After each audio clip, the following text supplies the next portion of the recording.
people, this consignment coming from the Nkeba and it started like that. It's like someone come from KwaZulu-Natal, you will think they are Zulu. In KwaZulu-Natal, there's many people who are not Zulu. In fact, there's very few Zulus in KwaZulu-Natal. To be precise, very few Zulus. Okay. Majority of the people who call themselves Zulus, they are not Zulus. So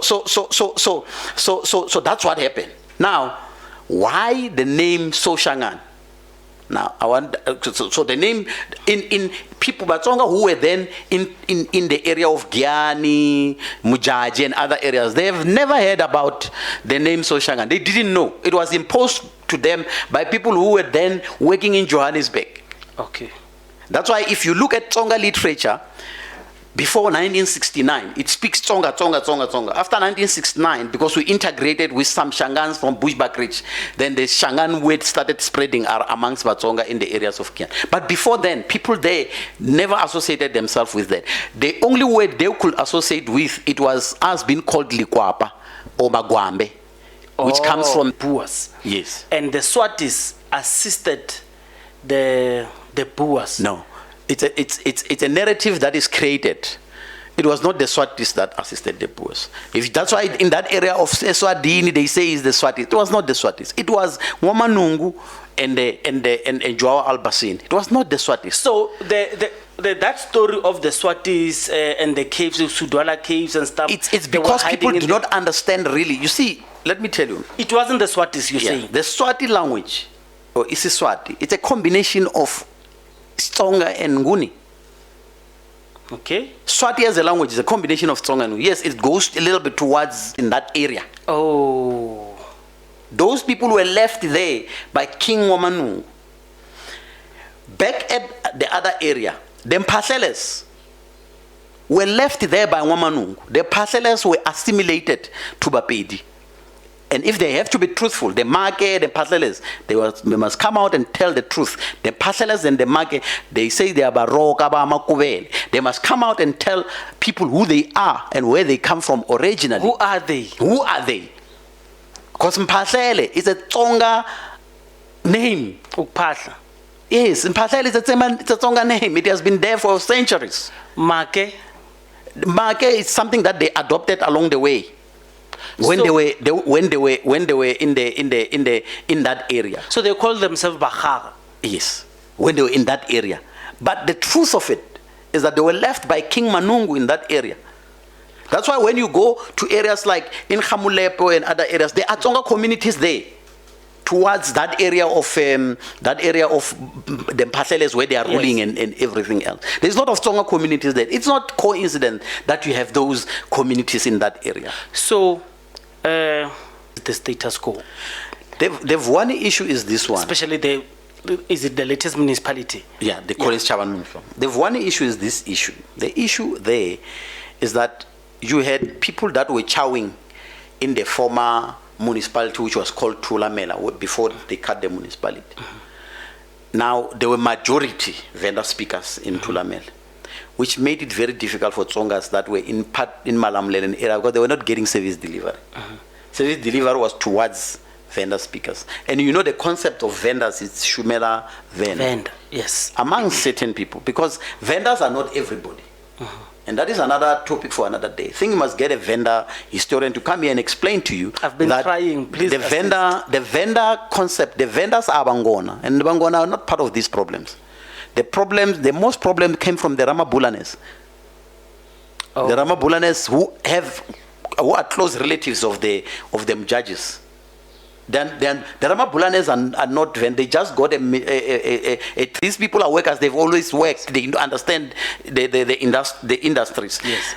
I'm not being tribalistic. Yes. If you were to compare Zulus and Xhosas to the work ethics of Atsonga, there is difference. Yes. Because they've always worked because they are traders, they are agriculturalists, and they understand the workings. True. So this guy then takes these people and sell them to Transvaal. So to Richards, who was a commissioner at the time of Natal and also a commissioner in Transvaal, a British commissioner, sold to them. So now, because Mzila identified himself as the son of Shangaan, or then they will identify the people. White people didn't identify you as Mpedi or whatever. They will identify you with your chief. That's why I wanted you to be specific. So, Mchangani sells Batsonga. Yes. Enumalo, Nguni sells Tsongas. Yes. To Transvaal. So he captures Tsongas, he and sells them to Transvaal. people. So in Transvaal, the white men there identify these people by where the chief that sold them to him. He says, no, these are Shangaans. That's got nothing to do with Nguni links. Now, Tsongas have, remember most of the things that the Ngunis does, majority of them they learned from Tsongas. Right? Tsongas were the first to introduce milis. Milis is not traditional African thing. Pap, this mili that we are having. No, it's not traditional to us. It's like, I think it's Mexican. We learned that from the Arabs and the Indians ourselves. Okay. And then we started teaching others to learn.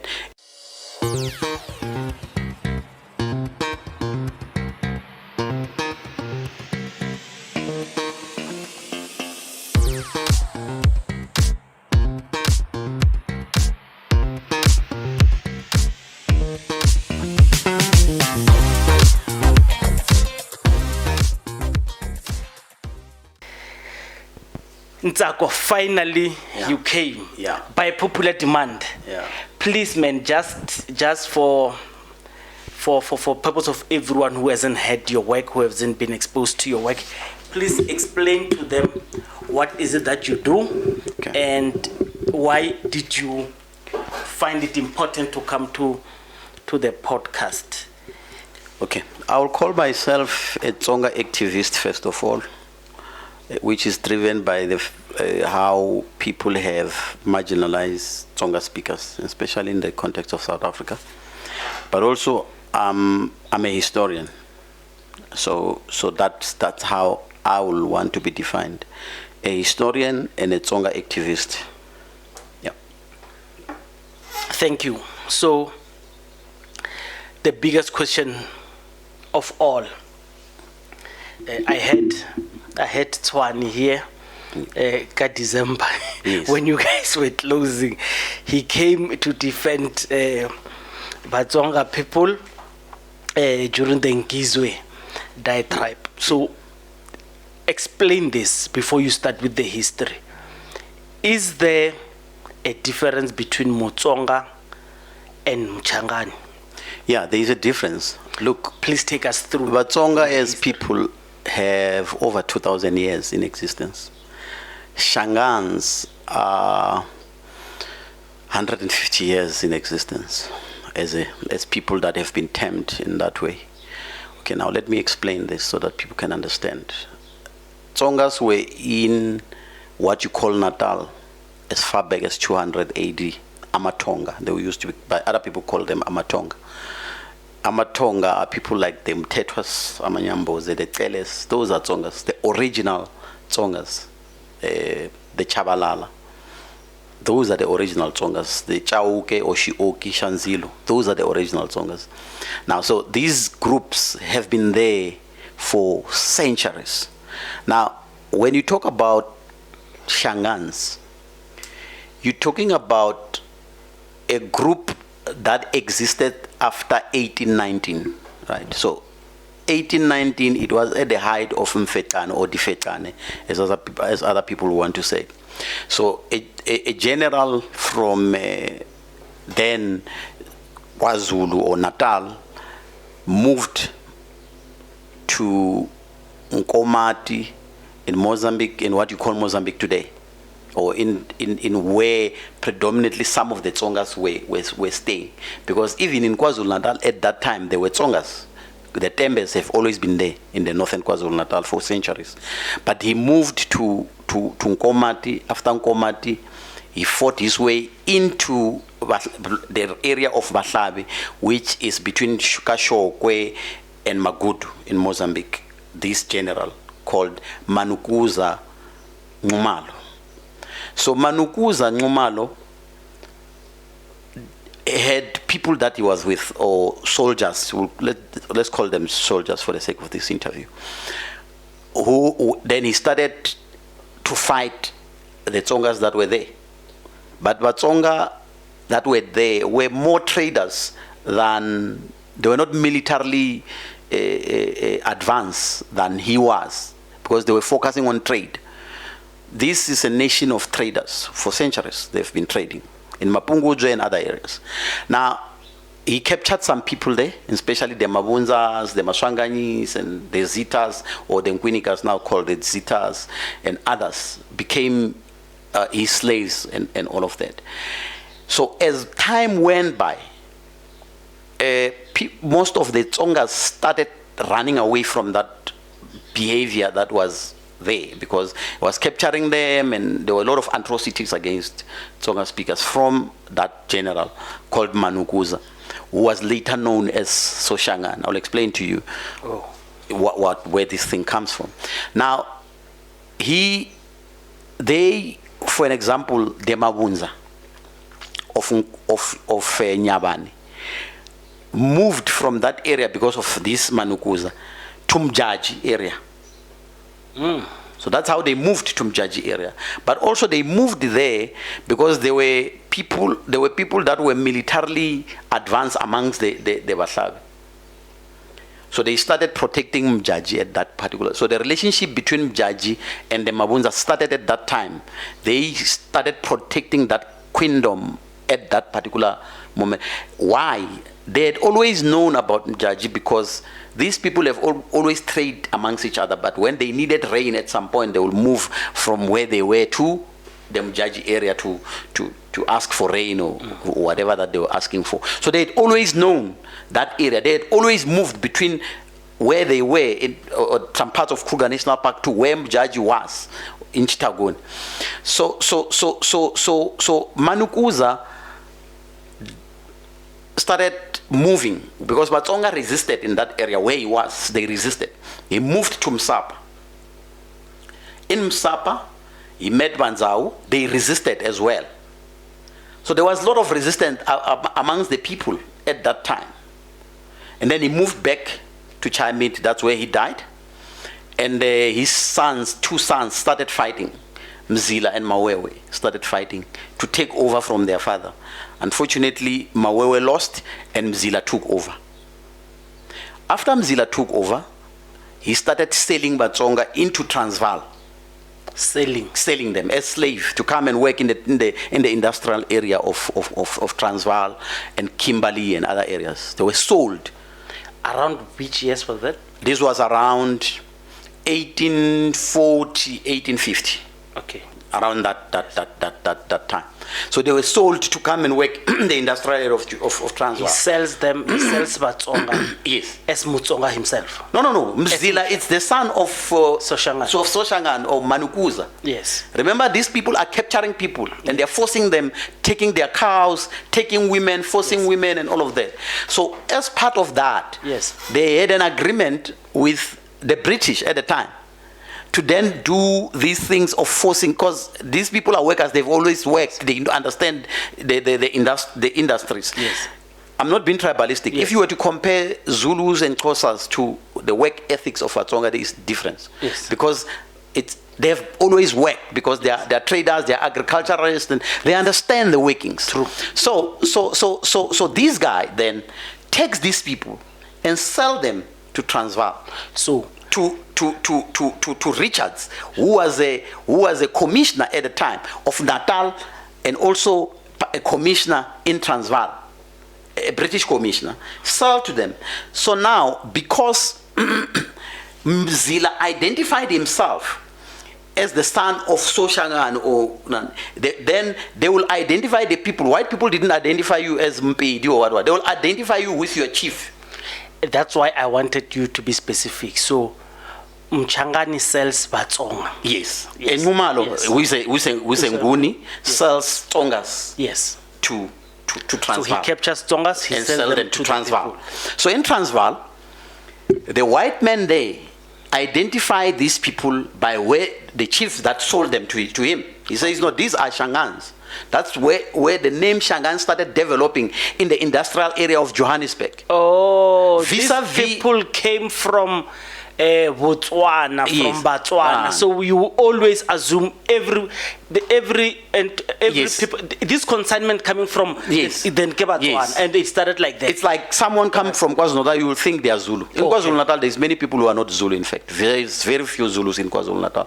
To be precise, very few Zulus. Okay. Majority of the people who call themselves Zulus, they are not Zulus. So that's what happened. Now, why the name Shangaan? Now I want so the name in people Batsonga who were then in the area of Giani, Mujaji and other areas, they have never heard about the name Shangaan. They didn't know. It was imposed to them by people who were then working in Johannesburg. Okay. That's why if you look at Tsonga literature, before 1969, it speaks Tsonga. After 1969, because we integrated with some Shangaans from Bushbuckridge, then the Shangaan word started spreading amongst Batsonga in the areas of Kian. But before then, people there never associated themselves with that. The only word they could associate with, it was us being called Likwapa or Magwambe, which comes from the Gwambe dynasty. So that was the only word that we could be associated with. So now, if you look at that, that's how the word Shangaan came into being. Now, why the word Shangaan? There's 2 or 3 concepts of the word. When the Shangaanists arrived there, because majority of the Tsongas were not fighting back, they said, so Shangaan. We're beating up the child because these people are not fighting back. Oh, okay. We That's can number easily, one. Yes. Yes, we can easily capture them. So the second concept, it's the one that says Shangaani in Zulu, Shangaani. Explain it. Yes. Rofisha King. Yes. Yeah. Okay. Yes. So what those, are we going to ban off? Yes. So that's number 2. Yeah, that's and number 2. And there's the popular one, which yes. is not the notorious one. The notorious one, which says Sishingani. Yes. That's the concept. But it was a nickname of Manukuza Ngumalo, the son of Ziko de Kagasa, yes. and all of that. That guy, the one who died as. Yeah, the first guy, the father of Mzila and Maweo. Yes. And the grandfather of when he died, his name was. When he died, his name was Manukuza Shangaan. As a part of, because Tsonga started calling him that. Shangaan after he died, or even when he was alive. Okay. Again, they were just giving him nicknames. Okay. Just like Ngungunyane. His name was Ngungunyane. It was not Ngungunyane. Ngungunyane is a nickname. His name is Mdungazwe. Oh, these nicknames became popular. Do you know, you are reminding me of something. I was sitting with this old man, Johnny Mashala. Very controversial man. He's hated all over. He's the chairperson of the geographic naming, and I think you know him. He goes around changing names. Do you know he told me what is Mamelodi? Yes. Do you know what's Mamelodi? No. Mamelodi is whistle, Milodi, the mother of Milodi. Okay. So, Bapedi Bako Mamelodi, yes. They were saying Paul Kruger. Yeah. You know Paul Kruger? Yes. When he used to walk around, yes. He would be going around. Oh, so they say Mamelodi. Then they say Mamelodi. There's a guy called Pete Warren, yes. in Palabora Gravelot area. Yes. There are big farms there, yes, Pete Warren. Makoma. You know they call him Makoma because that's our people name of calling him, yes. of calling Pete Warren. They call him Makoma. It's the same thing with Paul Kruger being called Mamelodi. Yeah, because this thing then become into history, but it's lost down. It's lost down the line. Yes. Now, so that's how so that's why Tsongas feel insulted when you call them Shangaan. Of course. Because the Shangaanists committed a lot of atrocities against Tsonga speakers. Even then, there is a book that is written by this other lady. It's called Living with a Tyrant. Okay. It's written in Mozambique of how the Ndaus relates how the Shangaanists subjected them to all sorts of atrocities, rape, killing and all of that. So that is key to it. And that movement of Shangaan later preceded by the move by Zwangendaba Hlatshwayo, who also did the same thing.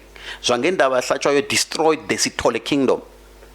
The Stoles had a kingdom in Musapa. That kingdom of the Stoles was actually destroyed by Zwangendaba Hlatshwayo, who also was moving with these guys. So there is a lot of history. That's why people feel insulted, because they understand what that means. A person who does not understand, when you say Lichangani to me, who does not have any relationship with the Soshanganis, I feel insulted because I have no relations with them.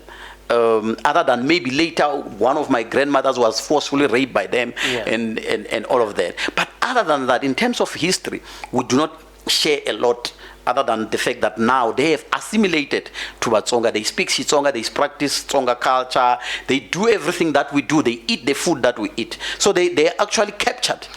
So there's no conquest here?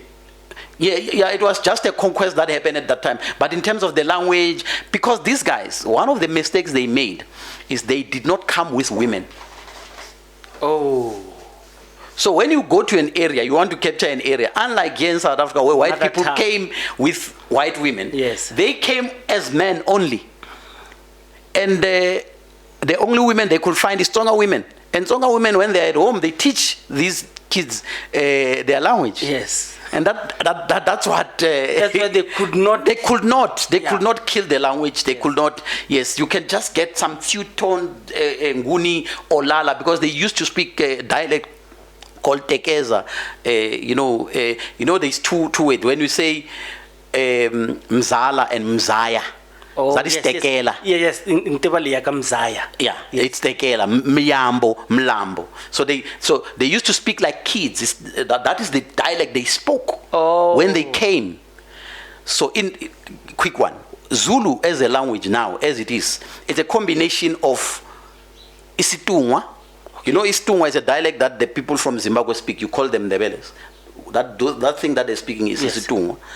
Isiphuthi is spoken in Sesotho, in Lesotho. South Lesotho. Yeah, Isiphuthi is Amatonga or Tonga. There's a lot of Tsonga in it. There's some element of it. So majority of it is dominated by Isitungwa, followed by Isiphuthi, followed by Tsonga, and then followed by Isicele.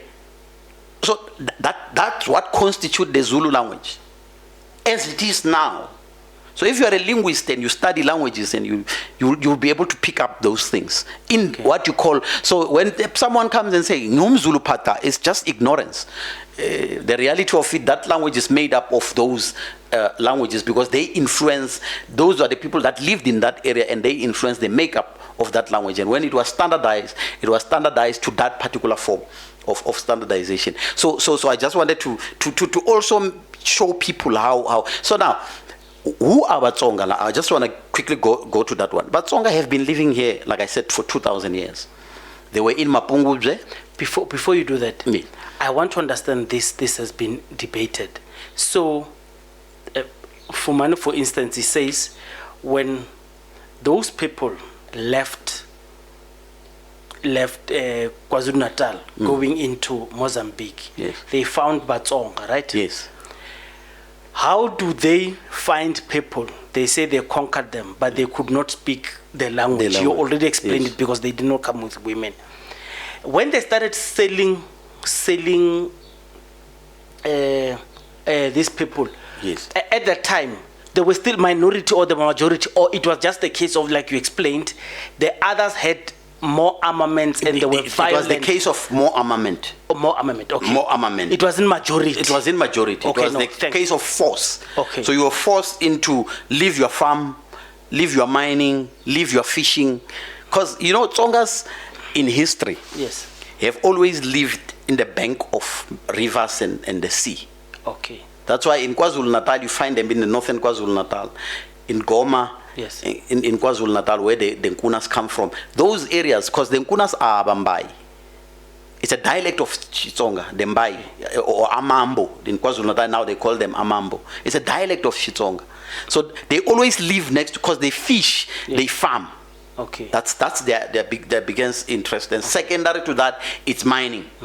So to digress, you can go back. Yeah. I wanted to understand that part. Yes. Now, so when you speak about Tsonga kingdoms, so I want to take you back to Tsonga history. The first recorded Tsonga kingdom that was recorded by Musa bin Mbik, who the country of Mozambique is named after today. Musa bin Mbik. Yes. Okay. Musa bin Mbik. There is a university in Mozambique called University of Musa bin Mbik. That man is the man that they name Mozambique is named after. Okay. It's Musa bin Mbik. He was a Muslim or Islamic explorer who in the 1100 recorded about the Nyaka kingdom. It was stationed in what you call Kosi Bay today in KwaZulu-Natal. Kosi Bay, that was the core of Nyaka kingdom. So if you go to Mozambique, there is a place called Nyaka Island today, or Mozambique, Portuguese Island, some people call it that. Oh, I know. Yes, that is Nyaka Island. Okay. Yes. So now, if you go in that area, King Nyaka had 3 sons. I'm talking about this disintegration of the first Tsonga kingdom, recorded Tsonga kingdom. So this is the first recorded Tsonga kingdom.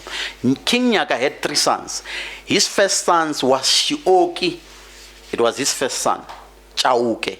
To call it Chauke. Shioki, it means someone who gets the fire. Say Shioki, then people, as time goes on, they started calling it Chioki because of the dialect, the Sengwe dialect. It's called Chauke. So when they will say Chioki, and us who are not of Sengwe dialect, because Tsonga has got different dialects. Yeah. As a language, people don't understand that Tsonga has got more than 10 dialects. More than 10 dialects. So Chioki was the first one. The second one was Mtetwa or Nyambose, the son of King Nyaka, the second child of King Nyaka. The third child was Mashavani, who gave birth to what you call Chabalala and all of those people. So these 3 sons started fighting when King Nyaka died for the throne, and that kingdom disintegrated. Fortunately, Mtetwa stayed. Some few of his children left. Chauke left the area and settled in what you call Mozambique today, in Hlengweni, some part of Nyembani, and some part of Zimbabwe. They settled in that area. That's where you find the core of the Chaukes are in that area. Now, the Chabalalas moved. Some of them moved and settled in Kambombi in Mozambique.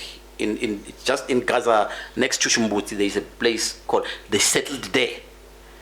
And the other ones were left in KwaZulu-Natal. The Nyamboses never traveled that much. Yes, few did travel, but they never traveled. So that's how the first Tsonga kingdom disintegrated, because of the death of King Nyaka. Now, after that kingdom came the kingdom of King Banga. Right? So King Banga ruled next to Bangona.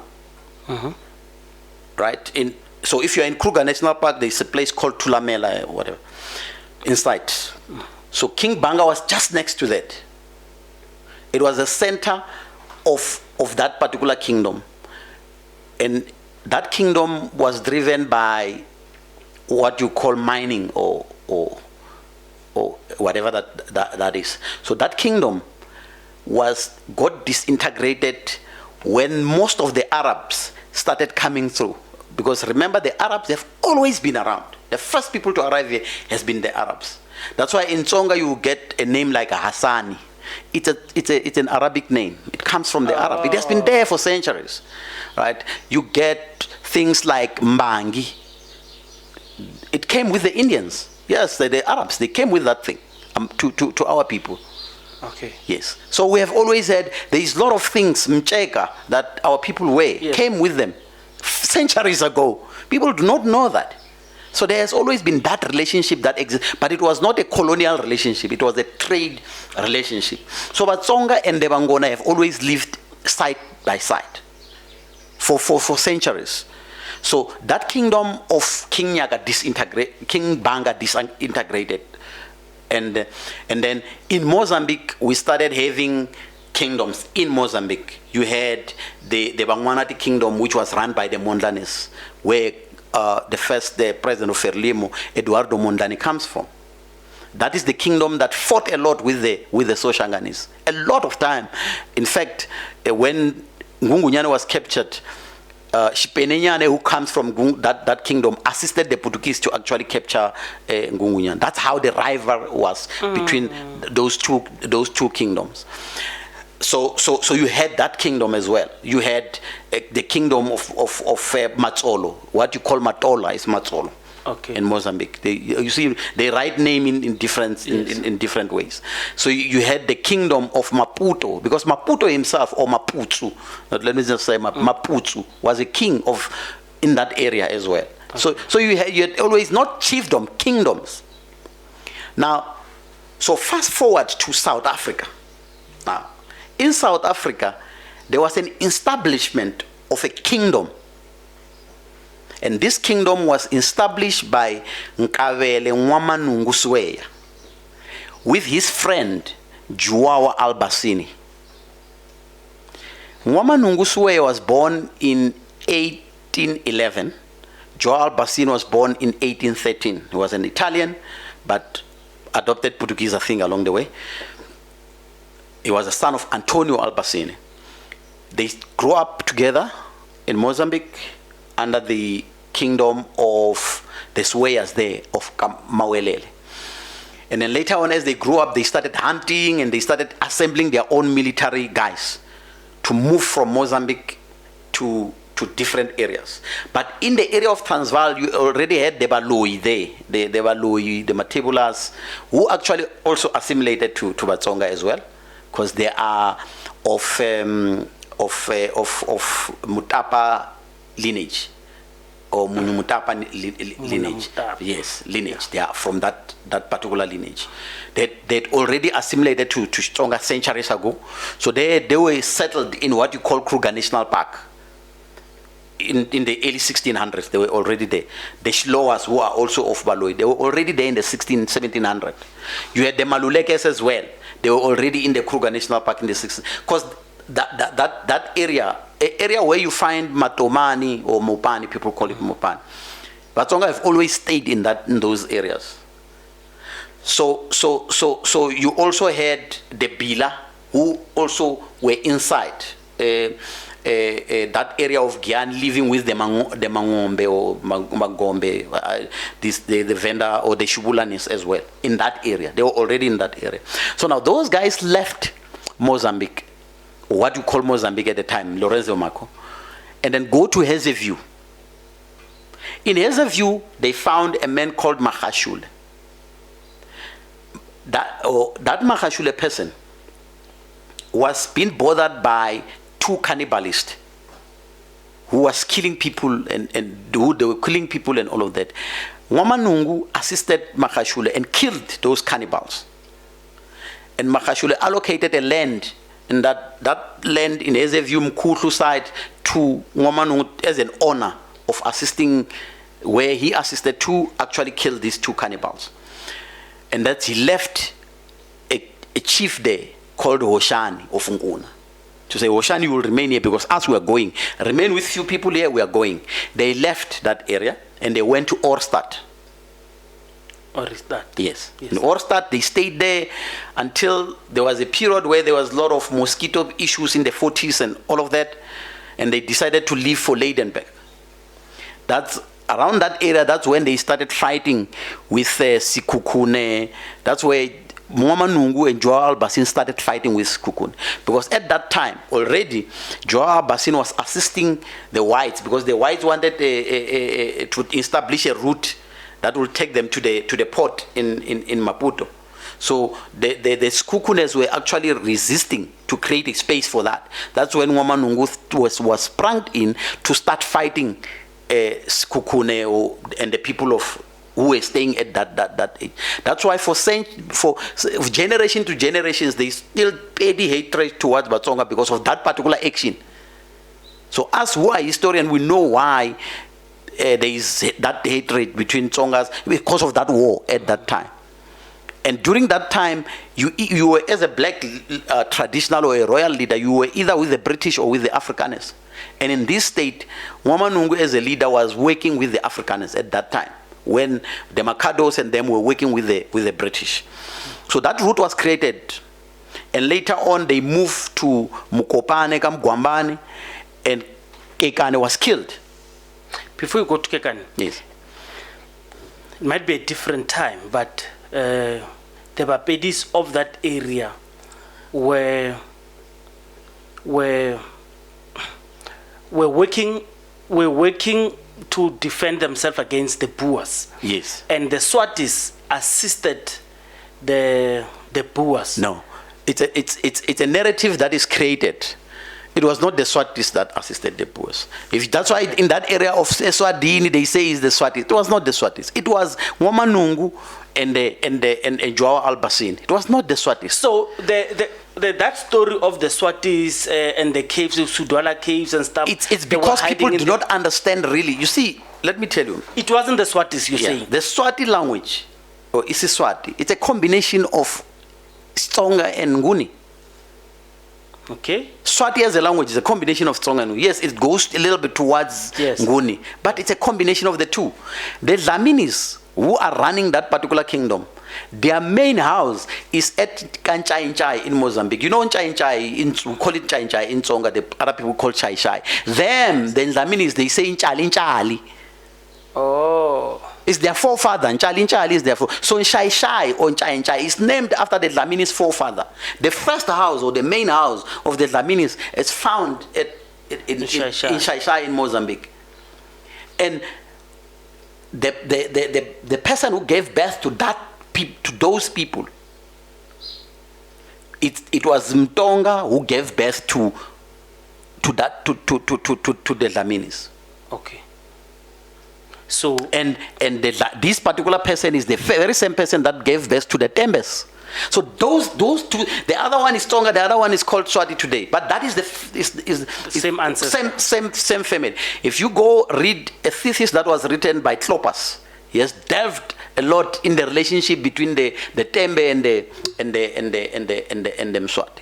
So that confusion has been there for centuries, but needs to be corrected. It was Nwamanungu and his troop that defeated and created that area. Yes, they call it Eswatini, because you'll understand, as a Tsonga person, if I was to find someone who speaks a language that I do not understand, I'll give them any title. Yeah. So that's what happened at that area. Sorry to digress. Yeah. For time, yeah. Once you're done with this, I want you to come and speak about why are there negative connotations to the word Shangaan. Yes. Because it's used almost for what you just said. Yes. If someone doesn't agree with something and they regard something as being foreign, yes, then they use the word Shangaan. Yes. Yes. Now, and then once you're done with that, you come and speak about the battle, I don't want to call it ethnic cleansing or ethnic mobilization in the Vembe area. District. Yeah. It's a very sensitive and a serious topic that needs to be dealt with. Thank you very much. Yeah, it has to be dealt with. And I'll tell you where it's born out of on this particular conversation. Yes. Now, when they moved to Kekane, that's where Kekane was killed, and they captured that area. That's why you have a place called Tamahansi, Bekenberg, and other areas. You've got Tsonga speakers in that area. Oh. Those people were left there by King Nwamanungu. Back at the other area, the Mpaseles were left there by Nwamanungu. The Mpaseles were assimilated to Bapedi. And if they have to be truthful, the Make, the Mpaseles, they must come out and tell the truth. The Mpaseles and the Make, they say they are Baroka, Makubele. They must come out and tell people who they are and where they come from originally. Who are they? Who are they? Because Mpasele is a Tsonga name. Upatla. Yes, Mpasele is a Tsonga name. It has been there for centuries. Make is something that they adopted along the way. When they were in that area. So they call themselves Bahara. Yes, when they were in that area. But the truth of it is that they were left by King Manungu in that area. That's why when you go to areas like in Khamulepo and other areas, there are Tsonga communities there. towards that area of the Mpahleles where they are ruling and everything else. There's a lot of Tsonga communities there. It's not coincident that you have those communities in that area. So, Make, they call it Bokhara. Yes. Mphahlele ke Bokhara. Yes. It's not a coincidence that you mention them. Yes. In two. Because you are saying both the Makets and the Mpathleles are actually descendants of Batsonga. Batsonga, yes. That's why they call themselves Baroka. You see, in the Tsongas, yes, Baroka, in the Tsongas, you've got us who are called Baronga. Yes. And then you've got people called Bacha. Let me explain this so that you can understand. Sure. Baronga, it's us. Bacha, it's the Chaukes. Okay. It's Bacha and the Bachloing, where those are the Chaukes. So they speak a dialect, they will call it Shicha in Mozambique. And the other, us who are if we were in Mozambique, on the other side of Maputo and other areas, yes, we speak a dialect called Shironga. And those that are in KwaZulu-Natal called Shirong. So that's where the Baroka Ronga comes from. Oh. Because the name Tsonga means east. Okay? Oh. So we are people from the east. Unlike the Zulus who come from Central Africa. We don't come from Central Africa. No. We come from the east. We have always occupied the eastern part. So we recognize ourselves as people from the east. Tsonga, Buronga. So what does Africa Tsonga mean? Africa Tsonga, it means South Africa. And then Tsonga and Ronga. Tsonga is south, Ronga or Buronga is east. Or Busha. So that's where those confusion is. Yes, it's just how you pronounce the word. The tongue. Yes. So we've always occupied a part of the east and the south of the African continent. We identify ourselves as such. That's why when we greet you, whether it's morning or what, we'll say Abusheni. Why do we do that? We recognize where we come from. It's a sign or salutation. We salute where we come from. When we greet you, we say Abshin. It's not good morning. Good morning, it's imisholo nene. Yeah. Our sign to show respect to who we are, we say Abshin. It's a sign of showing where we come from as people. So good morning. When you say Rishile, yeah. And then, but I could also say Abusheni at any time of the day. And it's evening. It's in Shangaan is during the day. Yes. So all Misholo Nene is good morning. Yeah, all those three are specific. But Abshen is generic. Yes. And then generic Abshen. Yes, all those three have specific times of the day. Mara, you saying Abusheni, it's universal. It's universal. It can be said at any time. Yeah. But over and above that, you've got another specific greeting. When you pass someone's home, you say Nzawini. Oh, Nzawini. So Nzawini, you say to a woman when there is a woman. Nzawu when there is a man. You know what is that? Oh. You are recognizing she's a queen. This one is a king. Because Nzawini, it's a female lion. And Nzawu is a female, it's a male lion. So how Batsonga has conceptualized greetings, it's different from a lot of people. But over and above that, Tsongas have got their own mythology, right? The Tsonga mythology. For example, the goddess of sleep in Tsonga is Nwantenyan. If someone tells you Ajube Nwantenyan, they recognize that mythology, the goddess of sleep. You must sleep well, because Nwantenyan is the goddess of sleep. Okay. So when they say Nwankumi to you, it's the goddess of wealth. So there's concepts in terms of the mythology, Tsonga mythology. So because these people have been here for centuries and they've established structures and how things should happen, marriages should happen. For example, in Tsonga, there is boundaries as who you can marry, who you cannot marry, and all in terms of the family hierarchy and all of that. It has been there. So which families can marry the other families? So is it a caste system? So my grandmother who gave birth to my mother is from Khungwani family. Like, that's my grandmother. Okay. But my mother, she's from Bode. So I can marry at Bode because that's very close. That's where my mother comes from. But where my grandmother comes from, I can marry there. I'm allowed to marry where my grandmother comes from. So when dating, do you ask those things? Yeah, it's critical.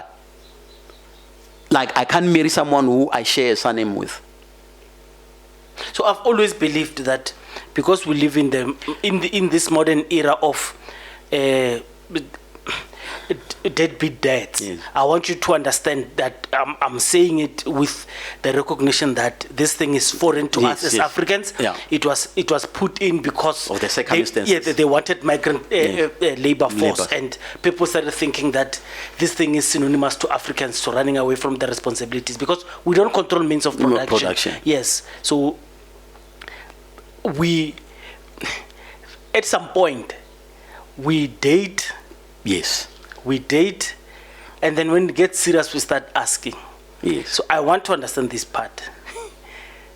Should you find yourself dating someone who has assumed the surname yes. of their mother because they don't know their father, and then you find Mutula ke Mashiane, Mara have a relationship with their Mashiane father, so what do you do? So yes, Nakamashiane, but does not know Mashiane. So what happened? But Tsonga had a proper system that they will how to handle that. Okay. There is a process called Kudashivi, right? Kudashivi. So what will happen is to kill the relationship. So they will slaughter a goat, then you will eat the liver of the goat, the two of you raw, to kill the relationship and to avoid that there should be kids that are disabled and other things. They will put traditional medicine and other things to make sure that that relationship. So consuming the liver, is it done, that ceremony, that ritual, is it done in recognition of there might be something, or it's done? It's known that both of you are related. Or it's when? It's when. Then there's a ceremony that is then conducted to kill the relationship, to destroy the relationship. And bless. And bless the marriage. Now, on this issue, there is a specific different circumstance or scenario that happened amongst Tsonga. The Nkunas acted differently because they wanted to protect themselves. And they started spreading. And they created new surnames amongst themselves. Shikwambane, Pakula, Shangaan, Mboweni, Mawila, and other surnames. Explain this part of creating their new. They created a new. They used their grandfather's names as a way of establishing new surnames. Oh, okay. Yeah, it's a phenomena that came later on, and it as well on other surnames, on other people, but this one was influenced by the Swiss missionaries, because remember Tsonga were captured by the Swiss missionaries. So the Nkunas wanted to make sure that they protect themselves, they don't get infiltrated, and they started creating these things. The Mboweni could then marry Shkwambane could then marry a Pakula and Kwashu and others. But when they are outside of Nkuna area, they will then start calling themselves Nkuna. So a guy that calls himself Shkwambane is still Nkuna. A guy that calls himself Mboweni is still Nkuna.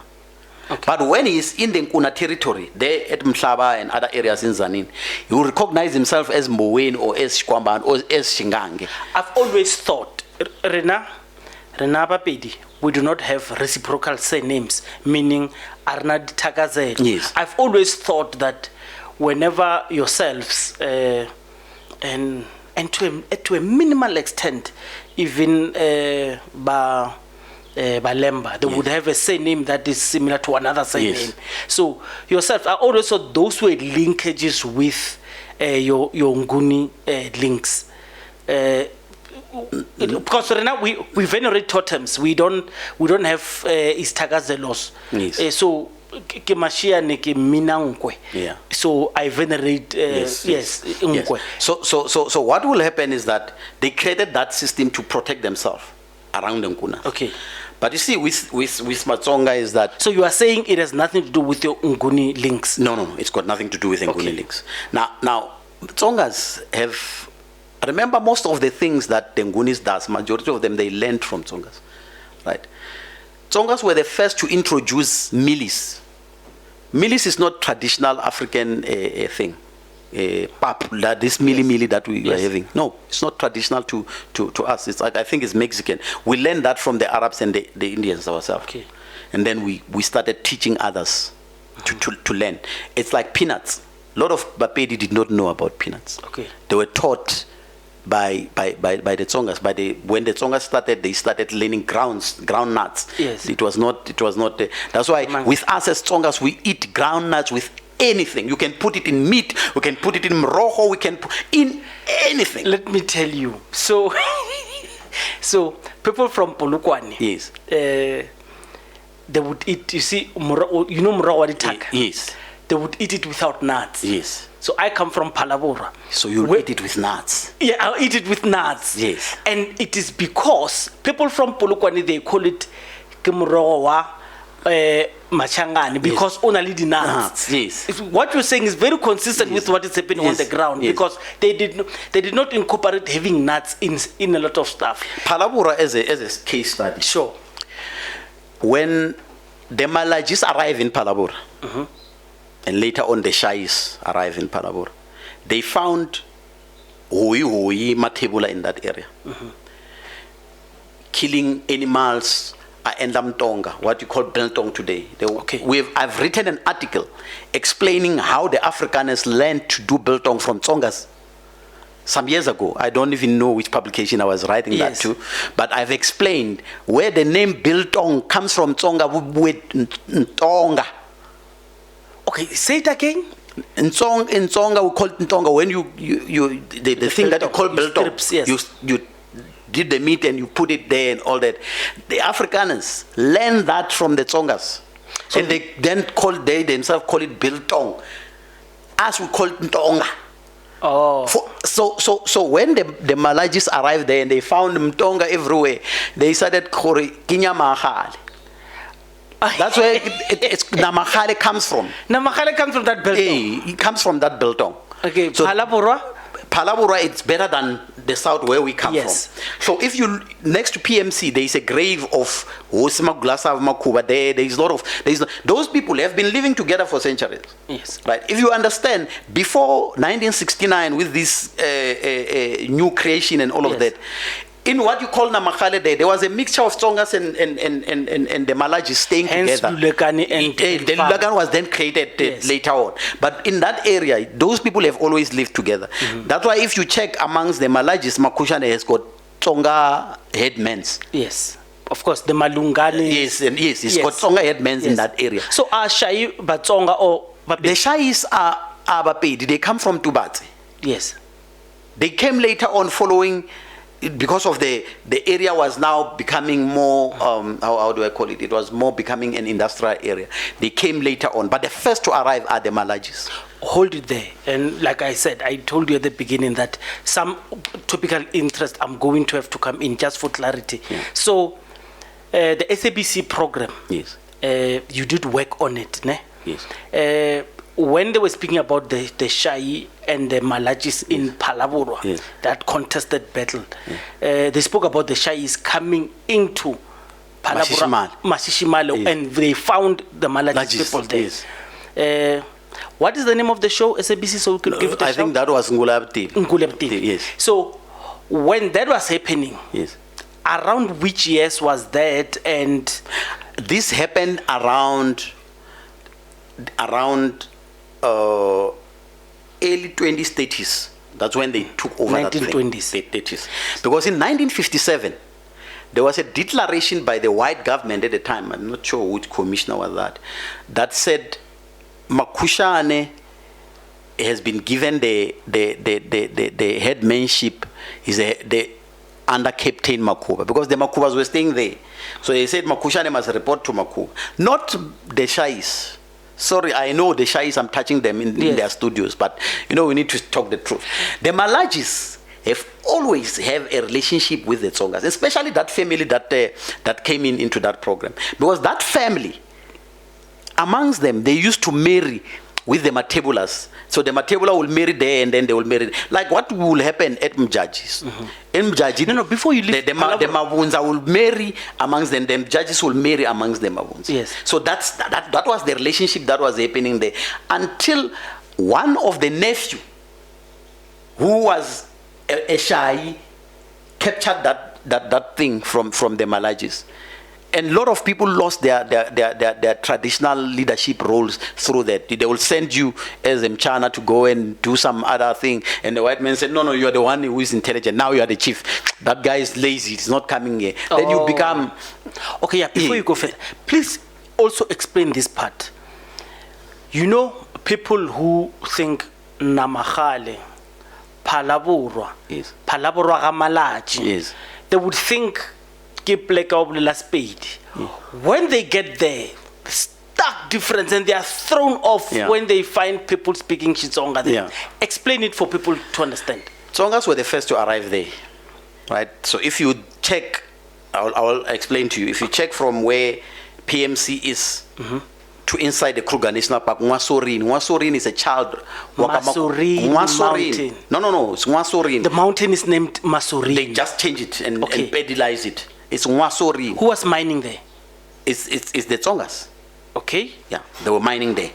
Now, Nwasorin, that area, until Shalati, which is towards Gravelot. Yes. You call it Selati. Yes.